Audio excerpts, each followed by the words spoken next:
బాబాయ్ వెంటనే ఆఫీస్కి ఫోన్ చేసి అందరికి 1 month బోనస్ ఇవ్వమని చెప్పండి. అలాగేనమ్మా. దాంతోపాటు మన ఎంప్లాయీస్ అందరికీ పెద్ద పార్టీ ఇచ్చేద్దాం. పార్టీయా? బోనసా? బో ఇవన్నీ చేయాలంటే లక్షలు ఖర్చు అవుతుంది కదా. అవని యువరాజ్ తండ్రి కాబోతున్నాడు. ఎంత హ్యాపీగా ఉందో తెలుసా? ఈ హ్యాపీనెస్ ని మన ఎంప్లాయీస్ తో పంచుకోవడానికి లక్షలేంటి, కోట్లైనా పర్వాలేదు. వీళ్ళ ఆనందం దొంగలతోలా ఉత్తి గర్భానికి ఆస్తి కరిగించేసేలా ఉంటారు. సరే నిషి, నువ్వు రెస్ట్ తీసుకో. నేను డిన్నర్ చేసి నీకిక్కడ తీసుకొస్తాను, సరేనా? పద్దాత్రి, టేక్ కేర్.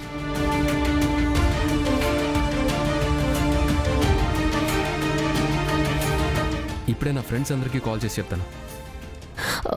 యువరాజ్, అప్పుడే ఎందుకు యువరాజ్? ఇప్పుడు కాక ఇంకెప్పుడు చెప్పమంటావు? అరే, నీకు గుడ్ న్యూస్ చెప్పాలరా. ఏందమ్మి అబ్బోడు ఎంత ఆనందపడిపోతా ఉండాడు? అది నాకు కూడా అర్థం కావడం లేదు అత్తయ్య. ఇదంతా నాటకమని యువరాజ్కి ముందే చెప్పుంటే బాగుండేదేమో. థ్యాంక్స్ రా. పార్టీనా? సారీ రా, ఇక బేబీ వచ్చే వరకు పార్టీస్కి రాలేను. మీరెళ్ళి ఎంజాయ్ చేయండి. బిల్ సంగతి నేను చూసుకుంటాను. అరే, అరవింద్కి నువ్వు చెప్పకు, నేనే కాల్ చేసి చెప్తా, సరేనా? బాయ్. యువరాజ్, ఏంటి, ఏం చేస్తున్నావు? ఒక్క నిమిషం, నేను చెప్పేది కూల్గా విను. చెప్పు. అది నేను ప్రెగ్నెంట్ కాదు. అర్థం కాలేదు నిషి, ఏం కాదన్నా? నేను ప్రెగ్నెంట్ కాదు. ఇదంతా నాటకం. నాటకమా? అంటే అబద్ధం చెప్పావా? అది మన ఇంట్లో ఎందుకు అబద్ధం చెప్పావు నిషి? అబ్బోడా, ఏం చేస్తా ఉండవురా? నువ్వు ఆగమ్మా. అసలు ఇలాంటి విషయంలో ఎవరైనా అబద్ధం చెప్తారా? నువ్వు చెప్పిన అబద్ధం నిజం అనుకొని అక్క నాన్న ఎంత హ్యాపీగా వెళ్ళారో చూసావా? నువ్వు ప్రెగ్నెంట్ అని ప్రపంచానికి చెప్పాలనుకుంటున్నారు. ఇదంతా అబద్ధం అని తెలిస్తే? అబ్బోడా, నేను చెప్పేదేనరా? నో నో నో నో, పరువు పోవడానికి వీల్లేదమ్మా.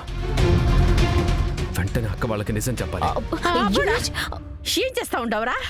నేను చెప్పేది ఏంటమ్మా వినేది? నిషి అందరి ముందు నన్ను వెధవం చేసేసింది. నా ఫ్రెండ్స్కి కూడా చెప్పేసుకున్నాను నేను తండ్రిని కాబోతున్నానని. ఇప్పుడు వాళ్ళందరికీ ఏం చెప్పను? ఏం చెప్పాల్సిన పని లేదురా. అమ్మి నిజంగానే నెల తప్పుండది. అవునమ్మి, నువ్వు తమాషా చేద్దామని చూసినా అబ్బోడు చూడు దాన్ని నిజమని నమ్మి ఎంత బాధపడిపోతా ఉండాడో. అదే తమాషానా? అంటే అమ్మి నిజంగానే నెల తప్పుండదురా. నిన్ను ఊరికే ఉడికించేదానికి ఆ మాట చెప్పుండది. నిషి, నిజమా? అవును, నువ్వు ఎలా రియాక్ట్ అవుతావో చూద్దామని అలా అన్నాను.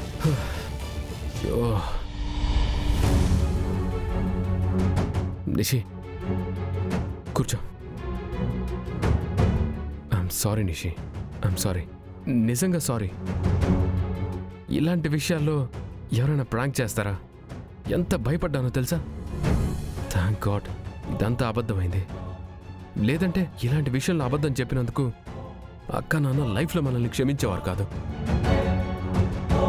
ఆ అక్క గురించి నీకు తెలుసు కదా నిషి, ఒక్కసారి వద్దనుకుందంటే లైఫ్లో మొహం కూడా చూడదు. ఇప్పటికే మన మీద చాలా కోపంగా ఉంది. ఇప్పుడు ఇది కూడా నాటకం అయి ఉంటే అందరినీ బయటికి గెంటేస్తుంది. నువ్వేం భయపడకు.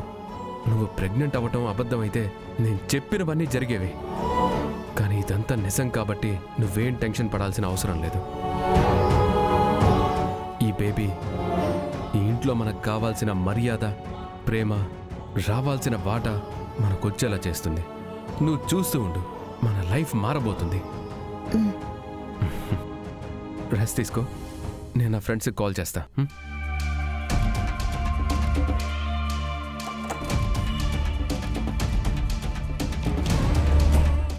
చేద్దాం అత్తయ్య? అయ్యో పని తప్పించుకోవడానికి ఒక్క అబద్ధం చెప్తే ఇట్ట ఇరుక్కుపోయి ఉండవేందమ్మి.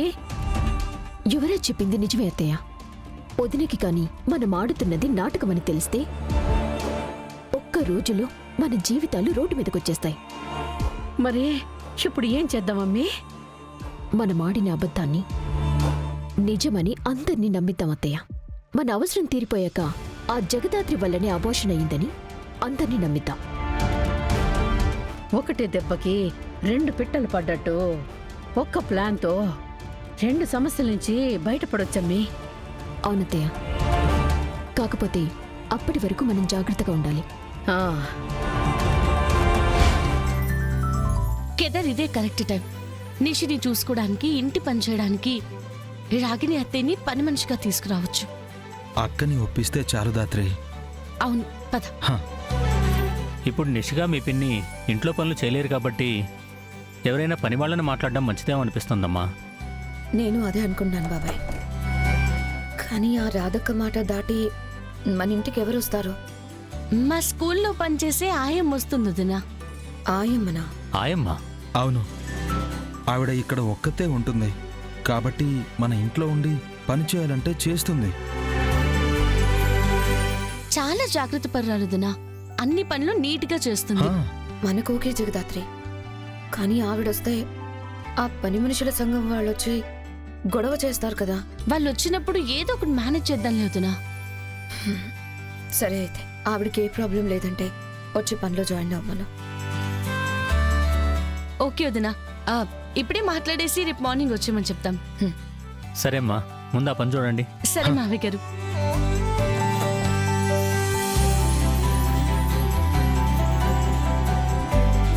Plan success. పద. అమ్మీ నిదానంగా నడువు. భద్రం అమ్మీ, నెమ్మదిగా నడువు. అత్తయ్య, దొరకకుండా ఉండటానికి యాక్షన్ చేస్తే చాలు. ఇలా దొరికిపోయేలా ఓవర్ యాక్షన్ చేయనవసరం లేదు. నన్నే ఓవర్ యాక్షన్ అంటావేంది? లేకపోతే హాల్లో ఎవరూ లేరు, మన చుట్టుపక్కల ఎవరూ లేరు. ఆయన చేతులు పట్టుకోవటం, జాగ్రత్తలు చెప్పటం ఇదంతా ఓవర్ యాక్షనే కదా. నెమ్మదిగా అమ్మీ. గోడలకు కూడా చెవులుంటాయి. మనం రొంత భద్రంగా ఉండాలా. చెవులుంటాయి సరే, వేరే వాళ్ళకి చెప్పడానికి నోరుండాలి కదా. ఇలాంటివి నేను చెప్తాను. అందరూ ఉన్నప్పుడు మనం పర్ఫార్మెన్స్ చేద్దాం. ఇలా స్లో మోషన్లో దిగలేకపోతున్నాను అత్తయ్య. పదండి. అమ్మీ, అమ్మీ, అయ్యో అమ్మీ, అయ్యో అమ్మీ, అమ్మీ, నిదాన. ఏ నిషి, అంత ఫాస్ట్ గా స్టెప్స్ దిగుతావేంటి? నువ్వు చాలా జాగ్రత్తగా ఉండాలని డాక్టర్ గారు చెప్పారు కదా. చెప్పానా?